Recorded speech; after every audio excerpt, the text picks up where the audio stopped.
Բարև ձեզ, մեր պայքարն է եւ շարունակում ենք մեր զրույցների շարքը։ Մոտենում ենք արդեն 2020 թվականի պատերազմի ավարտին, հոկտեմբերի արդեն վերջ եւ շուտով ես մտածում եմ ընդհանրապես ինչպես անենք, որ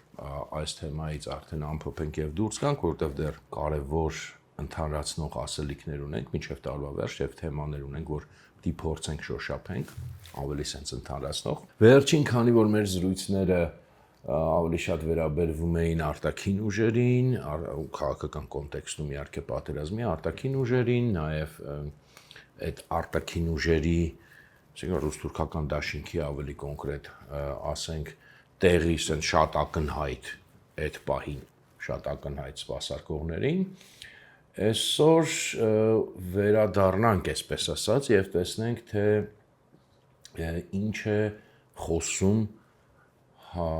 ինչ է խոսում ուրեմն Հայաստանի ղեկավարությունը, այսպես ասենք, ավելի կոնկրետ մենք հենց Նիկոլ Փաշինյանի դիրքորոշումներին ենք այսօր նորից անդրադառնալու, պատերազմի արդեն վերջին շրջանում, հոկտեմբերի 26-27 այս օրերին է վերաբերում եւ տեսնենք ինչ է այստեղ խոսվում, կտեսնենք, որ առաջին հայացքից, ամենայն դեպս հետադարձ մենք այլ կերպ ենք նայում, բայց եթե իրավիճակի մեջ գոնե արտաքուստ մակերեսի վրա նախ շատ ճիշտ բաներ է ասում, հիմնականում ճիշտ բաներ է ասում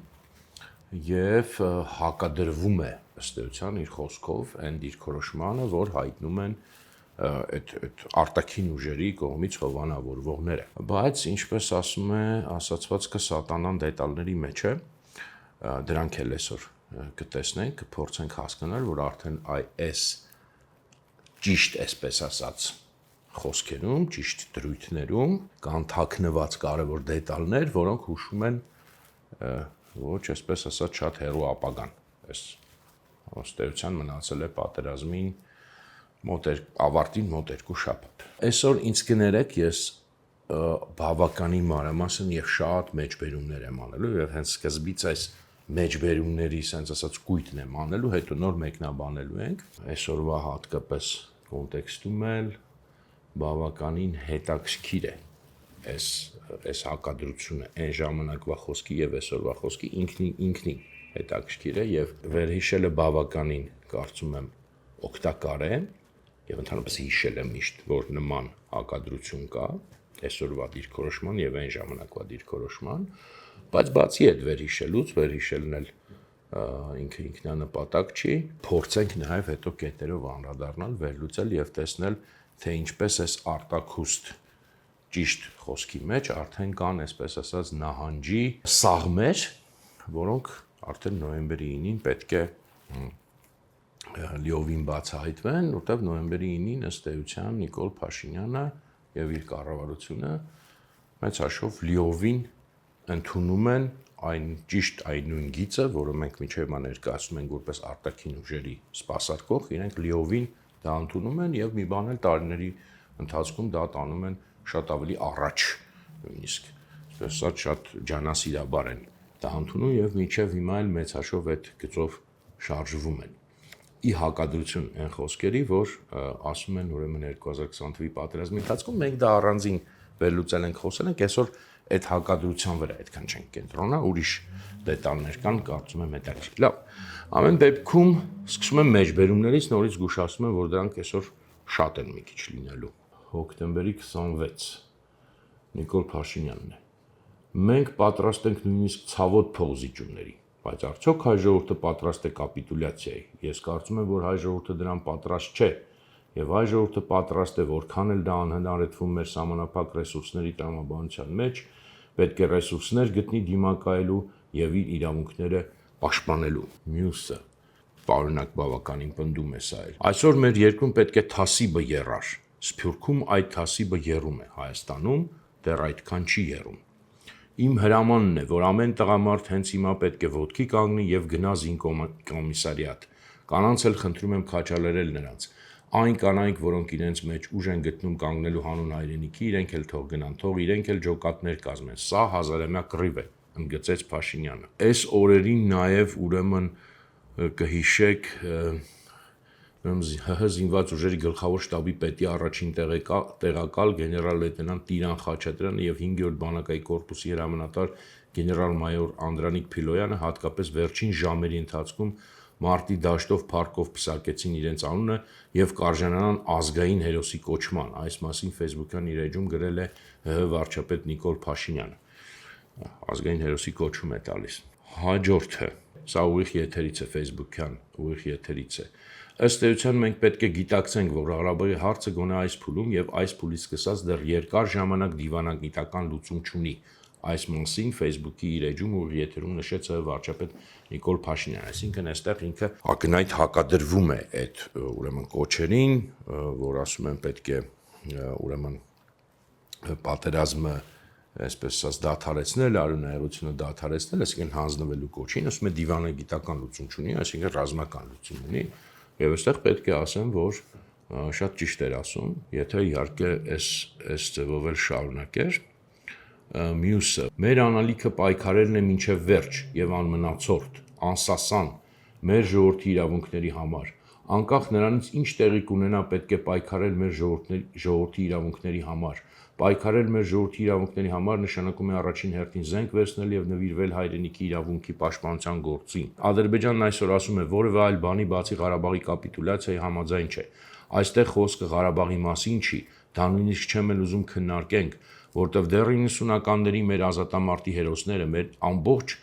կոնտեքստն այդպիսին է, որ մենք Ղարաբաղի մասին խոսելով խոսում ենք մեր ժողովրդի իրավունքների մասին, որտեղ մենք ասել ենք, որ առանց Արցախի չկա Հայաստան, ասաց նա, այսինքն Նիկոլ Փաշինյանը։ Հետո այստեղ ուրեմն ինքը կոչ է անում, որպեսզի այդ ուրեմն դիմադրության process-ը, ռազմական դիմադրության process-ը կազմակերպի եւ իրականացնի մեր ժողովրդի քաղաքական լիդերությունը,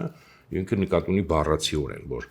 ուրեմն պաշտոնյաները, քաղաքապետները, գյուղապետերը, պետական եւ տեղական ինքնակառավարման մարմինները, դրանց ղեկավարները վերցնեն ուրեմն կազմավորեն կամավորական ջոկատներ եւ մեկնեն ճակատ, հիշում եք, որ այդպես էլ ուրեմն սկսեցին անել։ Նիկոլ Փաշինյանն այս իրավիճակը համարեց շրջադարձային պահ, որովհետև մենք ցեղասպանություն տեսած եւ ապրած ժողովուրդ ենք եւ ցեղասպանությունը իրականում տեղի ունեցել այն պայմաններում եւ այն պատճառով, որ եղել է մի այնպիսի տրամադրություն, որ ինչ որտեղ կան ինչ որ մարդիկ, որոնք կկանգնեն մեր ժողովրդի իրավունքների եւ անվտանգության պաշտպանության դիրքերում եւ այստեղից էլ էլի կոչ անում, որ նման մարդիկ չկան, պետք է ամեն մեկը ուրեմն ինքը իր վրա վերցնի պատասխանատվություն, պաշտպանության եւ այլն։ Այս տրամաբանության մեջ դու ես հենց այդ մարդը, որ այսօր պետք է վեր կենա, զենք վերցնի, գնա մեր հերոս տղեկի կողքը կանգնի եւ կռի այն հաղթանակը, որը մեր նպատակն է։ Մյուսը ուրեմն հիշեցնում է 90-ական թվականները եւ շատ ճիշտ էլի այս դեպքում, շատ ճիշտ ձևակերպում է տալիս միանգամից ասենք։ Մենք այսօր պիտի ընդհանրապես կրկնենք մեր պատմության ոչ թե աղետալի հատվածը, այլ հերոսական հատվածը, որտեղ 1990-ականներին Ղարաբաղյան առաջին պատերազմի ժամանակ վիճակը շատ ավելի հուսահատ էր, ապրես, բարդ էր, թվում էր ոչ մի ելք չկա, իրոք շատ ավելի բարդ էր, բայց մեր ժողովուրդը գտավ այդ լուծումը, որովհետև կային մարդիկ, ովքեր իրենց վրա վերցեցին հայ ժողովրդի ճակատագրի պատասխանատվությունը, այսօր էլ կան նման մարդիկ, պարզվեց չկան, բայց այդ եւ ինքը առաջինը պետք է լիներ, բայց այդ մարդկանց կողքը պետք է կանգնել ու կանգնել պինդ։ Հետո հիշում է արդեն անունները՝ Մոնթե Մելքոնյանը, Թաթուլ Կրպեյանը, Ջիվան Աբրահամյանը, Մովսես Գորգիսյանը, Վազգես Սարգսյանը նայում են մեզ։ Մենք էլ պետք է նայենք իրենց եւ իրենց աչքերի մեջ ու պետք է առիթ չունենանք մեր հայացքը փախցնել նրանցից, որտեղ նրանք հայրենիքին տվեցին ամեն ինչ ու չխնայեցին ոչինչ։ Հիմա եկել է մեր ժամը հայրենիքին տալ ամեն ինչ ու չխնայել ոչինչ։ Չեմ էլ մեկնաբանում։ Էլի եմ մեջբերումներ անելու, հեսա շուտով կավարտվի։ Հարցազրույցից է ուրեմն, որովհետև սա ուղղակի քաղաքական պատերազմ չի։ Սա հայ ժողովրդի ցեղասպանության փորձ է, եւ հայ ժողովուրդը պետք է ինքն իրեն պաշտպանի, ինչպես եւ ցեղասպանության սպառնալիքի ներքո գտնվող ցանկացած ժողովուրդ։ Հետո քննարկում է ուրեմն էլի իր սիրած թեման, որ մինչև հիմա էլ սիրում է քննարկել, կարող ենք խուսափել այս պատերազմից, այո, եթե հանձնենք տարածքներ եւ համաձայնենք Ղարաբաղի անորոշ կարգավիճակին, անորոշ ժամանակով եւ հետագա կարգավիճակի ճշգրտման մեխանիզմի բացակայության պայմաններում։ Այս մասին իր Facebook-յան էջում գրառում է կատարել վարչապետ Նիկոլ Փաշինյանը։ Գրառման մեջ մասնավորապես ասում է. «Ինչի համար է այս պատերազմը, Ղարաբաղի կարգավիճակի։ Կարող ենք խուսափել այս պատերազմից, այո, եթե հանձնենք տարածքները եւ համաձայնենք Ղարաբաղի անորոշ կարգավիճակին։ Կարող է արդյոք պատերազմը լուծել Ղարաբաղի կարգավիճակի հարցը։ Այո, եթե հաջողություններ գրանցենք պատերազմում։ Կարող ենք արդյոք հաջողություններ գրանցել պատերազմում։ Այո, եթե այդ նպատակի շուրջ կենտրոնացնենք ազգային ներուժը եւ անկեղծորեն ու անձնազոհ կերպով բոլորս լծվենք այդ նպատակին։ Վերջին մեջբերումը էլի է տրամաբանության մեջ։ Եթե չկա մյուս կողմից պատրաստակամություն, մենք պատրաստ ենք պայքարել մինչև վերջ, հանուն մեր ժողովրդի իրավունքների, հանուն Լեռնային Ղարաբաղում մեր հայրենակիցների իրավունքների։ Ես կարծում եմ, որ դա Հայաստանի կառավարության, Հայաստանի ժողովրդի, հայկական սփյուռքի դիրքորոշումն է եւ կարծում եմ, որ դա ազնիվ եւ կառուցողական դիրքորոշումն է։ Այսքանով մեջբերումները ավարտեցի։ Իրենք շատ էին, մի մասը գուցե չհիշեցիք, սենց մի քիչ խառնվեց իրար, բայց մենք հեսա թեզերը դրա միջից կառանձնացնենք։ Ընդհանուր առմամբ էլի եմ ասում, այս դիրքորոշումների հետ ես հիմա էլ համաձայն եմ, ընդհանուր առմամբ։ Եվ սա ճիշտ գոնե արտաքուստ, եթե հավատանք անկեղծությանը, բայց միշտ մտքում պահելով, որ ընդամենը մի երկու շաբաթ անց դիրքորոշումը 180 աստիճան փոխվելու է ու այդպես մնալու է եւ զարգանալու է, դրանք իհարկե պատերազմի առաջնորդող երկրի ղեկավարի համար շատ ճիշտ դիրքորոշումներ էին եւ հարցը միայն այստեղ հետեւյալն է, որի մասին խոսել ենք մի անգամ արդեն։ Այս դիրքորոշումները ըստ էության կեղծ դուրս եկան, որովհետեւ այն ինչ որ այստեղ ասվում է, այն տրամաբանությունը չի, որից ելնում է, որ երկու շաբաթ անց մարդը գնալու է եւ ստորագրելու է պատերազմի դադարեցման մասին ուրեմն փաստաթուղթ եւ ըստ էության չի կատարելու իր խոստումները եւ մենք խոսել ենք, որ այստեղ ծայրահեղ ի վերջո անպատասխանատվություն կա եւ նաեւ անլրջություն, որովհետեւ երբ որ շեշտվում է, որ մենք պայքարելու ենք մինչեւ վերջ, այն ինչ որ այստեղ անդադ ասվում է եւ շեշտվում է, դա ամենևին է, որովհետեւ եթե դա լուրջ է ասվում, հասկանում եք, եթե դա լուրջ է ասվում, դրանից չի կարող բխել, որ պայքարում ենք մինչեւ վերջ, բայց օրինակ եթե Շուշին թուրքերը գրավում են, մենք էլ չենք պայքարում, որովհետեւ մինչեւ վերջը չի նշանակում մինչև Շուշի գրավում, չի նշանակում նույնիսկ մինչև Ստեփանակերտի գրավում եւ այլն, մինչև վերջը լրիվ այլ տրամաբանություն է ենթադրում։ Հիմա չգիտեմ, բայց այստեղ խոսքեր են շռայլվում, որոնց համար ոչ մի պատասխանատվություն չկա եւ ըստ էության պատկերացումը նա էր, որ նման խոսքեր շռայլելով կարելի է ուրեմն պատերազմ ղեկավարել։ Այդ ջանքը, այդ ճիքը, չգիտեմ, այդ ջանքը, որը պահանջվում է քաղաքական ղեկավարին պատերազմական իրավիճակում փաստորեն շատ կարճատև էմոցիոնալ ջանք է, բայց իրականում այդպես չպետք է լինի, իրականում դա ենթադրում է, եթե դու լուրջ ես խոսում մինչև վերջ պայքարի մասին, դա կարող է ոչ միայն ամիսների, տարիների կամք է ենթադրում եւ ինքն էլ շատ լավ բերում է օրինակ 90-ական թվականների, երբ որ իրոք շատ ավելի բարդ իրավիճակ էր, շատ ճիշտ է ասում, շատ ավելի ծանր իրավիճակներ են եղել եւ ոչ մի անգամ մազից կախված իրավիճակներ են եղել, բայց հենց այդ կամքի տևականությունը եւ պայքարի մինչեւ վերջ պայքարի կարգախոսի լրջությունը, այլ ոչ թե ուղղակի շռայլելը, բերեց նրան, որ այդ բարդ իրավիճակները հաղթահարվեցին եւ ի վերջո մենք ունեցանք հաղթանակ։ Բայց էլ եմ ասում, սրա վրա այսօր շատ չեմ ուզում կենտրոնանալ, որտեղ մի անգամ արդեն շատ ավելի մանրամասն կենտրոնացել ենք։ Ես ուզում եմ այստեղ մենք տեսնենք, որ արդեն չնայած այսպիսի ճիշտ ձևակերպումների, ինչպես ասացի, կան սաղմեր, որոնք այլ բան են հուշում։ Նախ մենք այստեղ տեսնում ենք որոշակի արդեն խոճապային իրականում տարեր միգուցե մի քիչ բան եմ ձևակերպում, կարող է այդքան ակնհայտ չի, կարող է հետադարձ հայացքն է դա օգնում հասկանալ, բայց իրականում եթե հիշենք այդ ժամանակ հանրությունն էլ դա երբ որ օրինակ խոսում էր ցավալի զիջումների մասին կամ նման բաներ, այդ ժամանակ հասարակությունն էլ դա այդքան լավ չէր ընդունում, հասարակության այն մասը նկատի ունեմ, իսկ դա մեծ մասն էր այն ժամանակ, որը համարում էր, որ պետք է դիմադրել մինչև վերջ պայքարել եւ արտաքուստ չնայած դա այդքան սխալ ձևակերպում չէր, որ մենք պատրաստ ենք ցավալի զիջումների եւ այլն, բայց բնազդ է այն ժամանակ էլ մարդկանց հուշում էր, որ այստեղ մի բան են չի եւ մենք զգում ենք, որ այստեղ արտաքուստ էս բանի տակ կա որոշակի արդեն նահանջի ճանապարհ, որովհետեւ էլի արտաքուստ թվում է, որ ինչքան լավ բան է ասում, չէ, որ պետք է ես հրամայում եմ բոլորը զինվեն, գնան ճակատ եւ այլն բոլոր տղամարդկանց, բայց ճիշտ է որ ասեմ, դա այն ժամանակ էլ adekvat չէր ընկալվում եւ հիմա էլ դա adekvat չի, որովհետեւ խնդիրը բացարձակ այն չէր, որ ասենք քանակի խնդիր կար, պետք էր ավելի շատ տղամարդ, բավականին մարդիկ, ասենք քանակի խնդիր մենք չունենք, որ բոլորը գնային բոլորը զենք վերցնեին ու գնային։ Պատերազմի խնդիրը ոչ թե քանակն էր, խնդիրը այդ պատերազմի կազմակերպվածության աստիճաններ, այդ թվում քաղաքական ղեկավարումը եւ ռազմական ղեկավարումը եւ այստեղ խնդիր տեսնել, որ այ բոլորը պետք է, ես հրամայում եմ, որ բոլորը զենք վերցնեն եւ գնալ, սա ինչ որտեղ արդեն նախապատրաստում է պատասխանատվությունը, այսպես ասած, փոխանցել, այսպես ասենք, հա, մեղմ ժողովրդին, որ տեսեք, ես հրամայեցի, որ բոլոր տղամարդիկ գնան զենք վերցնեն ու գնան կռվեն, դա չէր լինելու բնականաբար, կարծում դա ինքնին բարձր ռեալիստական չէր, բայց կարիքն էլ իրականում չկար, կարծում եմ կհամաձայնեք, որ այդ չէր խնդիրը, որ զենք չէին վերցնում եւ չէին գնում, բայց արդեն այստեղից բխում է, որ դե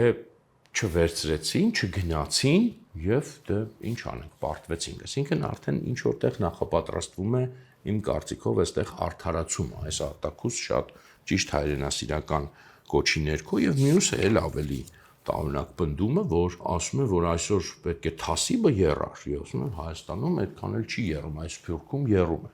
որը շատ տարօրինակ բնդում է, ինչպես են սկզբից ասացի, որովհետեւ դա ակնհայտ էր, որ այդպես չէր։ Սփյուռքին բան չեմ ուզում ասել, բայց ասել, որ ի տարբերություն Հայաստանի Սփյուռքում թասիբը եռում էր, իսկ Հայաստանում չէր եռում, կարծում եմ այդ օրերի մասին բացարձակ ճիշտ պատկերացում չի տալիս։ Ես կարծում եմ Հայաստանում լավ էլ թասիբը եռում էր, էլի մեծ մասը հասարակության շատ adekvat էր իրեն դրսևորում, շատ հավատարիմ իր պետությանը։ Հիմա ես չեմ կարող չափել ասել քանի տոկոս է, բայց բոլորս էլ ապրել ենք այդ օրերը ու գիտենք, որ այտենց անթասիբ վիճակ չկար, անթասիբ վիճակի հարցը չէր։ Այ պետության հարցը կար, պատերազմի ճիշտ կազմակերպման հարցը կար, քաղաքական ղեկավարման, ռազմական ղեկավարման, բայց թասիբի հարց չկար։ Եվ հակադրել այստեղ Հայաստանի եւ Սփյուռքին եւ էլի անուղղակիորեն ոնց որ ակնարկել, որ անհաջողությունների պատճառը ոչ թե ղեկավարումն է պատերազմի, այլ փաստորեն ժողովուրդը, հասարակությունը, սա նույնպես ըստ էության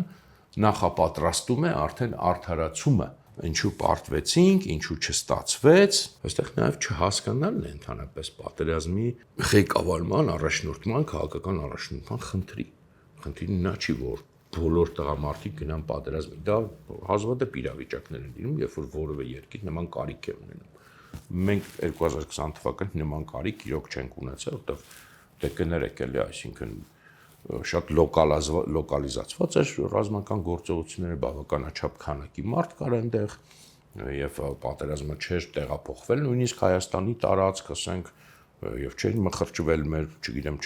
չէր վտանգում անմիջապես մեր Երևանին օրինակ եւ այլ, որպեսզի բոլորը զենք վերցնեին։ Բայց այստեղ խնդիրը ճիշտ չի հասկացում, այսինքն որտեղ ասում է քաղաքական լիդերությունը, այո, քաղաքական լիդերությունը պետք է պատերազմի առաջնորդի, բայց ոչ թե որ քաղաքապետերը զենք վերցնեն կամ տաղապետերը գնան կռվի, կարան վերցնեն, կարան չվերցնեն, դա հարցի մյուս կողմն է, այլ նրանց դերը հակառակն է, որտեղ պատերազմը ինչ որ մեկը պետք է կազմակերպի եւ ռազմական գործողությունները եւ թիկունքը եւ մնացած ամեն ինչը այստեղ է լիդերության պատասխանատվությունը քաղաքական, ոչ թե զենք վերցնել կամ օրական ջոկատ ձևավորել ու գնալ կռվի։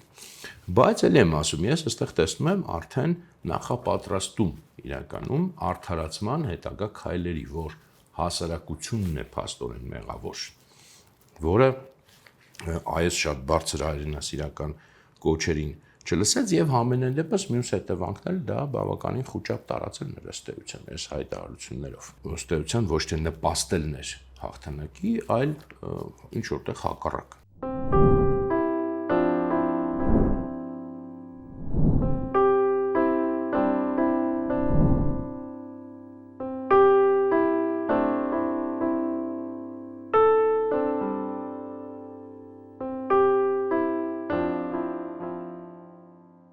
Մյուսը շատ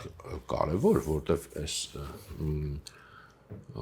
մենք խոսել ենք էլի սրա մասին, որ ամբողջ պատերազմի ընթացքում, էլ չեմ ասում, որ պատերազմից առաջ Հայաստանի ղեկավարությունը այդպես էլ ըստ էության չձևակերպվեց հստակ քաղաքական բնութագիր պատերազմի։ Սա ինչ պատերազմ է, ինչ խնդիր է դրված այս պատերազմում, որ ասել ենք, որ ցանկացած պատերազմ, այսինքն սկսվում է ընդհանրապես վերլուծություն ցանկացած պատերազմ, բայց ոչ թե վերլուծություն, պատերազմ վարելը քաղաքական իմաստով սկսվում է նրանից, որ դու պետք է հստակ քո համար իմանաս, թե որն է այս պատերազմի քաղաքական էությունը եւ քաղաքական նպատակը։ Եվ մենք այս մեջբերումներում, նաև դրա համար ես այսքան շատ մեջբերումներ բերեցինք, նաև նախորդներով, երբ որ խոսել ենք, բայց նաև հենց այստեղ մենակ տեսնում ենք 3 իրականում բացարձակ տարբեր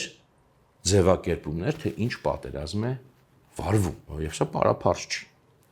Մեկը ասում է, որ սա ցեղասպանություն է, ցեղասպանության փորձ է ժողովրդի դեմ եւ դրա դեմ ենք մենք պայքարում, սա մի բնութագրում չէ։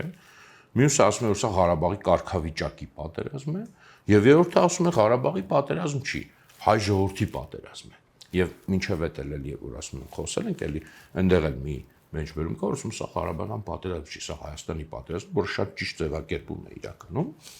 բայց այստեղ մենք տեսնում ենք, որ չկա հստակություն։ Եվ սա շատ կարևոր է, սա ուղղակի սիրուն ինչ որ խոսքերի համար չի, սա ուղղակի տենց ինչ որ բանասիրական հարց չի։ Սա էական ամենակարևոր հարցն է, որովհետև եւ էլ եմ կրկնում, մենք խոսել ենք, որ ի տարբերություն Հայաստանի մնացած բոլոր կողմերը այս պատերազմում ներգրաված թե ռազմական իմաստով թե քաղաքական շատ հստակ գիտեին իրենք ինչ խնդիր են լուծում։ Ադրբեջանը գիտեր, Ռուսաստանը գիտեր, Թուրքիան գիտեր։ Հայաստանը այդպես էլ չձևակերպեց այս նպատակը։ Ինչու է սա կարևոր գործնական, որովհետև լրիվ մի ձևի պատերազմ ես դու վարում, եթե դու դա հռչակում ես լուրջ, ոչ թե սիրուն խոսքի համար, կամ ասենք ինչ որ էֆեկտի համար ցեղասպանության պատերազմ, որտեղ եթե դա ցեղասպանության պատերազմ է, դու չես կարող որևէ դրա փուլում, ասենց ասած, կնքել հրադադար, հաշտություն եւ խաղաղություն, તો ցեղասպանությունը շո կյանքի համար պատերազմ, այսինքն եթե դու պարտվում ես, դու ոչնչանում ես։ Իհարկե դա ցեղասպանության պատերազմ չէր։ Դրա մասին ենք խոսել եւ ինչքան ճիշտ չի նման չափազանցված ոչ կիրառելը նույնիսկ քարոզչական բանի առումով, բայց ելեմ ասում, եթե լուրջ է ասում, որ ցեղասպանության խնդիր է, ուրեմն դա չի կարող վերջանալ մինչև վերջի կռվողը, այդպես է, եւ մինչև այդ ժողովրդի վերջի տղամարդը կամ չգիտեմ վերջին կռվողը։ Դա այդ դրամաբանությունն է, եթե դու այդ դրամաբանությունն ես սահմանում, դա լրիվ այլ բան է։ Իհարկե մենք տեսանք, որ դա էլ լուրջ չէր։ Եթե սա Հայաստանի պատերազմ է, այլ ոչ միայն Ղարաբաղի, այդ դեպքում էլ ուրիշ տրամաբանություն ենթադրում ցեղասպանության չի, մինչև վերջի մարտը չի, բայց հաստատ նաև մինչև Շուշիի անկում չի, որտեղ Հայաստանի պատերազմ է, հետեւաբար տարածքային չի խնդիրը, այսինքն ինչ որ տարածքներ թշնամին կգրավի, չի գրավի, բայց քանի դեռ Հայաստանը կա եւ իր դիմադրողականությունը շարունակում է պահել, իսկ Հայաստանը չի կարող իր ամբողջ դիմադրողականությունը կորցնել, ասենք մեկ քաղաքի կամ մի քանի տարածքի անկմամբ, ուրեմն այդ պատերազմը պետք է շարունակվի այդքան ժամանակ, մանավանդ որ դրված է Հայաստանի հարց, ոչ գոյության, ոչ ցեղասպանության, բայց այստեղ կոնտեքստից կարելի է ենթադրել ու նկատի ունի անկախության, ինչը շատ ճիշտ է։ Սա էլ եմ ասում, սա լրիվ ուրիշ պատերազմ է եւ ուրիշ տակտիկա է, ուրիշ ստրատեգիա է եւ ուրիշ քաղաքական ուրեմն բան է։ Եվ մյուսը ասում է Ղարաբաղի կարգավիճակի համար պատերազմ, ասենք 3 լրիվ տարբեր տրամաբանություն։ Այ եթե Ղարաբաղի կարգավիճակի համար պատերազմ է, սա էլ ուրիշ տրամաբանություն է ենթադրում, այստեղ իհարկե, եթե Ղարաբաղի կարգավիճակն է միայն խնդիրը, կարող է հարց դրվել, որ եթե դու Ղարաբաղի տարածքը կորցնում ես եւ այլևս չես պատկերացնում, թե ինչպես կարող ես իրան հետ բերել, հա, այստեղ կարող ես պատկերացնել, որ միգուցե կնքում ես, ուրեմն, չգիտեմ, զինադադար կամ, չգիտեմ, հանձնվում ես, որովհետեւ եթե խոսքը ընդամենը մի տարածքի մասին է, Ղարաբաղի տարածքի մասին է, բայց մենք տեսնում ենք, որ պատերազմը արդեն ավարտվում է, բայց Հայաստանի գլխավոր քաղաքական ֆիգուրը 3 լրիվ իրարամերժ, լրիվ տարբեր, գործնական լրիվ իրարից տարբերվող հետևանքներով նպատակներ կամ բնութագրիչներ է տալիս քաղաքական պատերազմի, ինչը նշանակում որ ընդհանրապես չկա, այսինքն իրականում չկա պատկերացում, հասկացություն,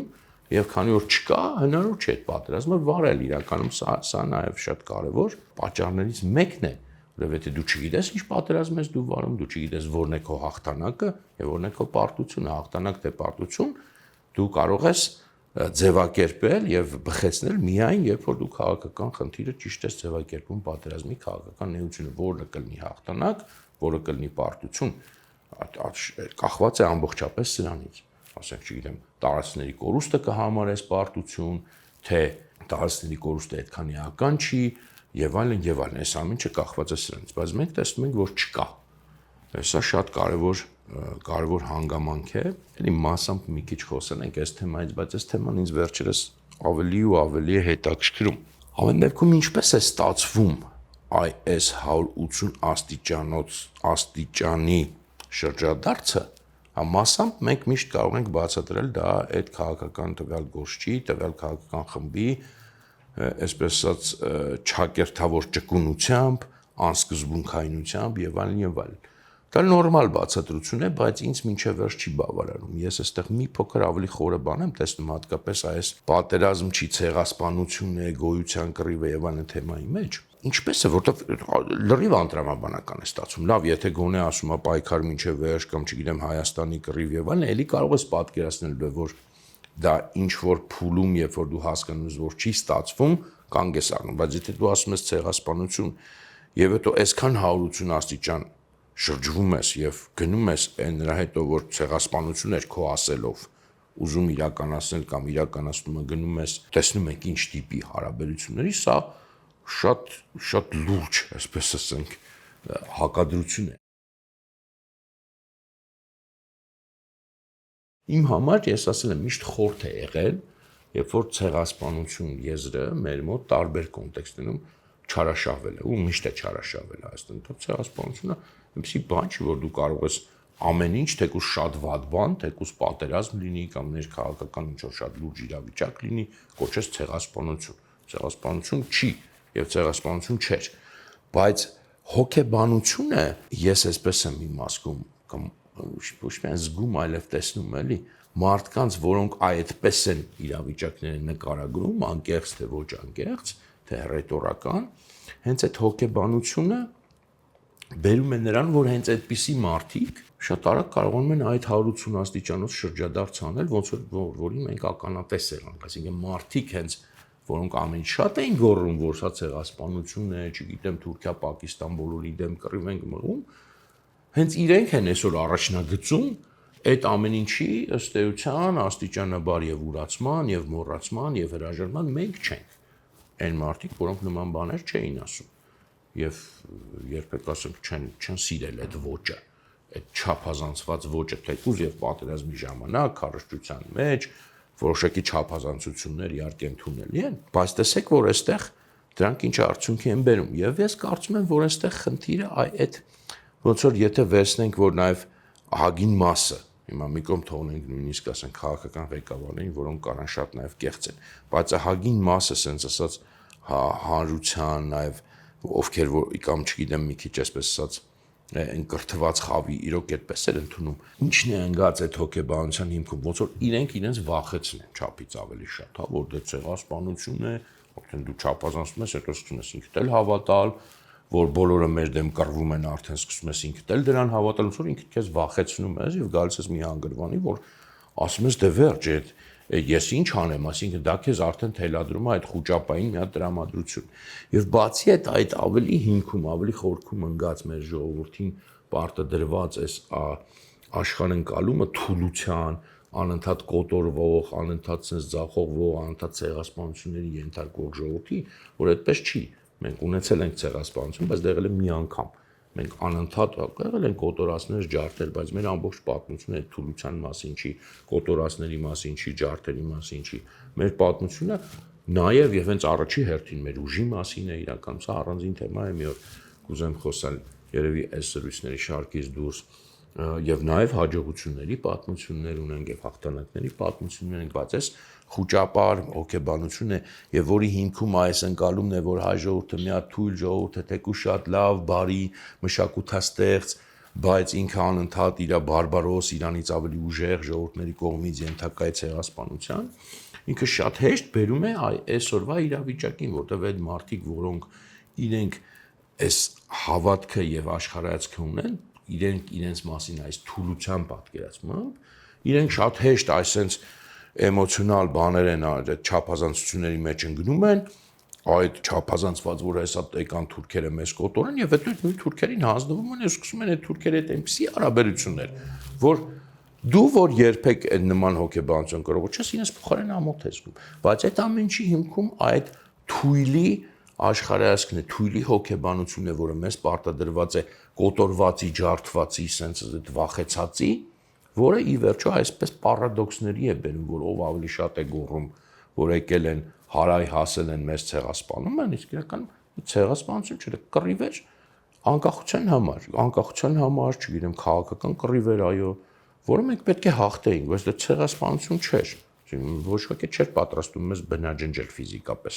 Դա կարիքն էլ չունեն։ Եթե կարան ուղղակի ենթարկեն, եւ հետո չգիտեմ, ասենք անկախությունից քեզ ի վերջո փաստացի զրկեն եւ դրանից հետո դու ինքդ քեզնով էլ կվերանաս, կարիք չկա բնաջնջելու։ Այդ կարիքը ծայրահեղ դեպքերում է լինում, երբ որ քեզնից էլ իդեպ վտանգ են տեսնում։ Եվ այդ մտածողությունը այդքան հեշտ փոխվում է եւ գնում է անում է այդպիսի բաներ, որ դու չես հասկանում ոնց էր այս նույն մարդը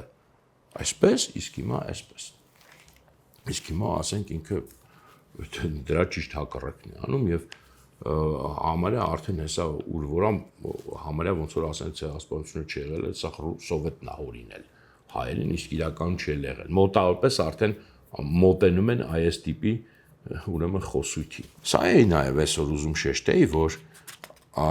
ինչու հաճախ այս արտաքին ճիշտ խոսույթները, ճիշտ ոնց որ ուղղությունները, ձևակերպումները իրենց մեջ կարող են եւ մենք փաստացի տեսնում ենք, որ պարունակում էին արդեն նահանջի